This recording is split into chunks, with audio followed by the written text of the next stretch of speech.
hours away from here, right along Lake Ontario.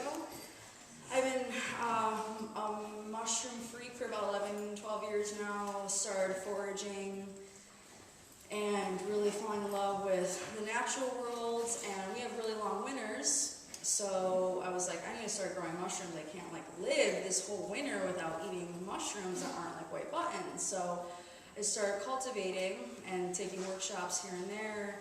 And eventually I started a mushroom farm called Smugtown Mushrooms. That's based out of Rochester, New York. And started that like really small, and then like abracadabra, an 18-foot autoclave showed up in my life.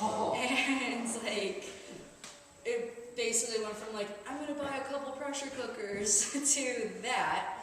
So, yeah, that happened. And interesting enough, like before all that happened, you know, I took basic biology classes at like my local community college, and like luckily they offered microbiology. And when I did take, you know, these workshops that were like, oh, we're gonna teach you how to cultivate mushrooms from, you know, agar all the way to sawdust or straw, when we were in the lab pouring plates and making cultures, I was like, this is what I already know how to do. So I already kind of had a background into how to cultivate using like a lab system.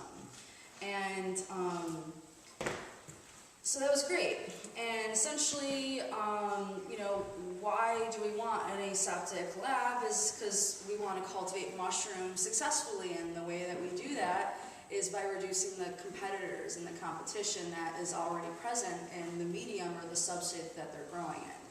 So, you know, if we soak some sawdust or some straw and just left it there, right, we notice within days there's a whole cornucopia of different microbes that are showing up, right? It's like a buffet.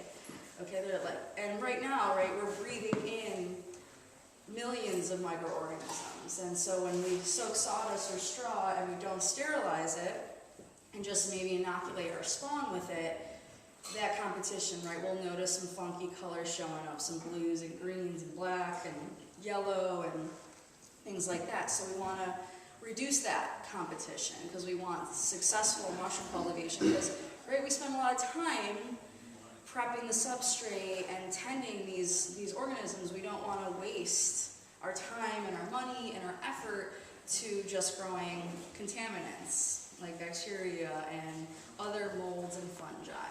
So that's why we want aseptic techniques and lab skills and things like that. So essentially, obviously, it's a whole different realm in the sense of like liquid culture, right? Peter talked about liquid culture yesterday, and it is revolutionary, and I want to say, like, yeah, it could save the world because we don't need to have a sterile environment. We don't need electricity even. We can just make these sugary broths and things like that. But I think, personally for me, it's like if we are going to take maybe even like cultures from the wild or clone, I think it's nice to have these skills, and they're less intimidating than maybe some books make it seem. How many of you have worked in the lab at all? Cool. So, you know, like I said, like my knowledge was like based on like microbiology, and it's a little bit more tedious with that aseptic technique, but it's, I think, you know, it's a good practice essentially. But I think we'll go to the lab and we'll check it out. And you know, how many of you know Paul Stamets?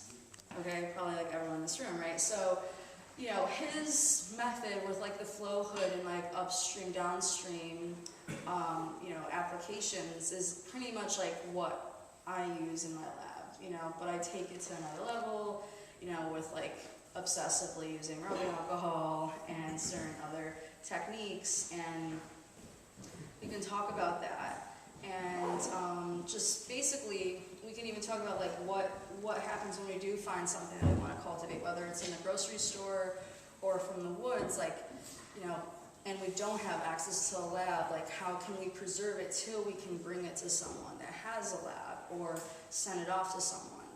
So that'd be cool. But I think just for sake of like clarity